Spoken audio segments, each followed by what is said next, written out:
Everybody ready? I think so. All right, thank you for joining us today as we continue to provide daily information and updates on the status of the plane crash site, as well as services that we are providing. This continues to be an ongoing investigation, and the scene remains active. I'm Managing Director Adam Thiel, and I'm joined here by a number of colleagues from city government. This is truly going to be a briefing and an update, so we are not going to recapitulate everything that has happened over the past several days. The biggest news right now is the NTSB has finished their work on site and either has left or they'll be leaving Philadelphia shortly. I have to say, just an incredible amount of teamwork with NTSB. You've heard us saying days to weeks for this investigation. That is still true, and we'll talk about that in a moment. The fact that we've been able to complete this on-site work, given the scale and scope of the scene, is a real testament to both the NTSB's professionalism and their expertise, as well as the partnerships with other federal agencies and all of the folks you see here. It really has been one team working together to process this crash site and help the NTSB get to the next phase of what will continue to be a long, thorough, and comprehensive investigation. For more information about the NTSB's investigation, we would offer folks to check out their website at ntsb.gov. They also have a number of social media accounts, and that really is the best way to understand what the NTSB is doing.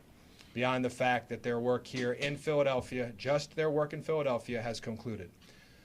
Also ongoing is our forensics investigation, led by the Philadelphia Police Department with assistance from our medical examiner's office and a number of other partners. That work continues. That very difficult and laborious and important work continues. That is also, though, being moved off-site, so we can start to restore the area of this tragic incident back to activity. I won't say normalcy, because that is going to take much longer, but certainly allowing regular activities to take place throughout that area. So that's really a big deal that we've been able to move that forensic investigation off-site and that NTSB is done here on the scene. So now we are at the point, really, we've been doing some of this as we've gone along, as we've had areas across this very large scene made ready for cleaning. Now we will have crews from a number of city agencies continuing to work overnight, from our streets department, our clean and green team, CLIP, a number of others, PennDOT, streets, on and on and on. We'll be working literally through the night to clean the streets, to ensure that we have done thorough damage assessment on all of the infrastructure, and all of that infrastructure is currently operating. You've heard us say that before. So we really want to make sure that we're going to be able to, as daylight comes, hopefully start to get everybody back into that area. We don't necessarily anticipate that with first light we'll have all the businesses open. Hopefully that will happen at some time tomorrow, although that is still going to be a very dynamic process. We know that we still have residences and properties that have been damaged that folks are not going to be able to go back to. And hopefully most of the residences that are undamaged or that have been cleared for reoccupancy will be able to be reoccupied soon. Still want to say this is a controlled area, so if you are not a resident or a business or with a resident or working for a business, we really just want you to stay away from this area. We are going to continue to work around the clock, and by I say we, I really mean these folks and their teams that are down there on the ground are going to work around the clock to get everything restored. We're not quite there yet. We're getting closer and closer, much faster than we ever thought possible, thanks to the incredible teamwork across all of our interagency and intergovernmental, and frankly, our private sector and not-for-profit partnerships. Our L&I Emergency Services team, with assistance from the Fire Department, our Urban Search and Rescue Task Force, PPD's Community Outreach teams, our Department of Commerce teams, Everybody has been in that area, continuing to go through the area, checking the structural integrity of all the properties, businesses, residences, etc. And they are continuing to secure and seal properties that are damaged. So that work also continues. We are working hard and going to continue to work hard so we can get things restored, and that will be very soon. I'm going to ask Director Morales, OEM Director Morales, to talk about the shelter status, the status of our shelter at Fells High School. And most importantly, I want to make sure that everybody knows about our community town hall that will take place Wednesday, tomorrow, February 5th at 7 p.m. at Souls Cone Elementary School. That's 7001 Horrocks Street in Philadelphia. There, the Parker administration will provide more information about the crash to residents, along with links to services and outreach tables for what folks might need in that area as we try to bring it back. And I know we will bring it back because we know this is a strong and resilient city. We know that our Northeast is strong and resilient as well. This is still going to be a long process. Director Morales, a brief note about the shelter status. Thank you, Managing Director.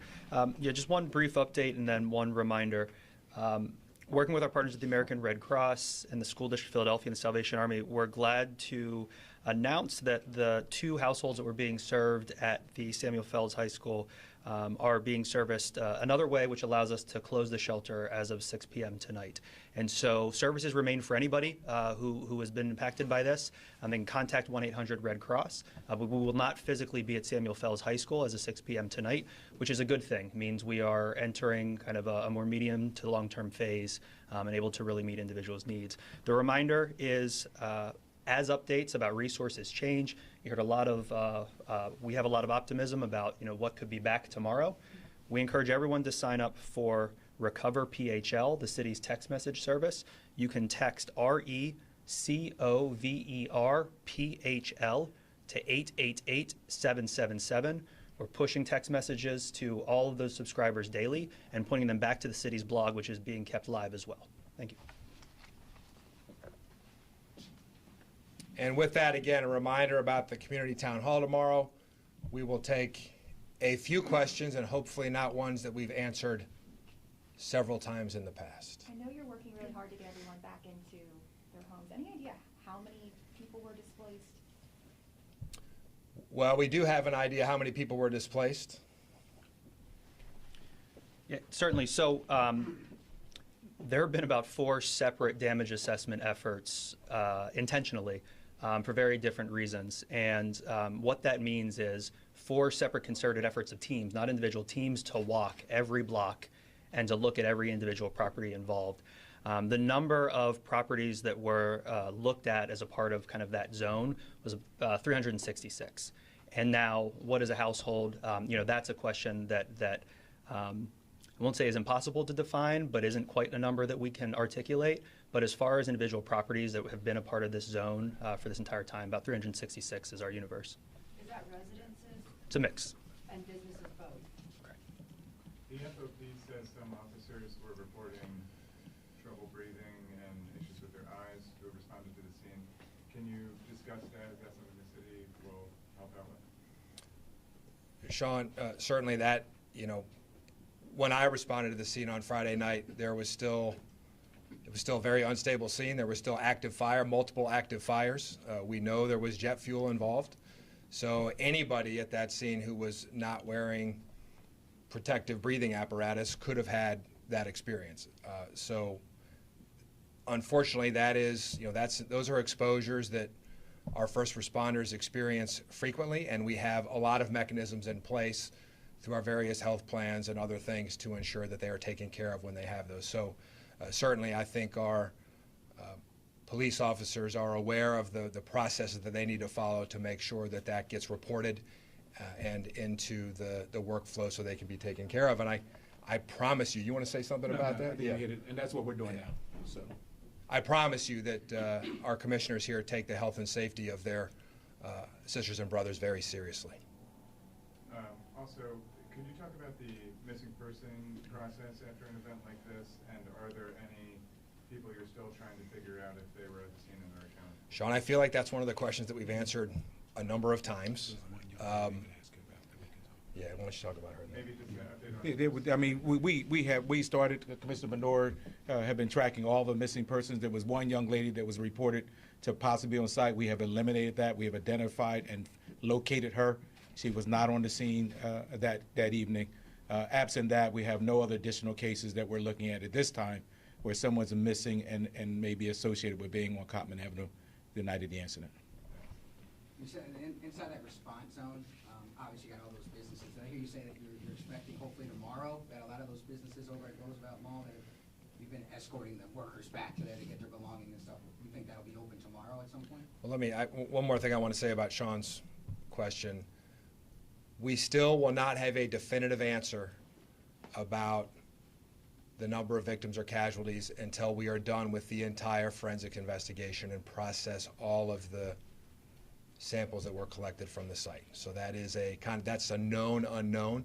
I think with what Commissioner Bethel just said,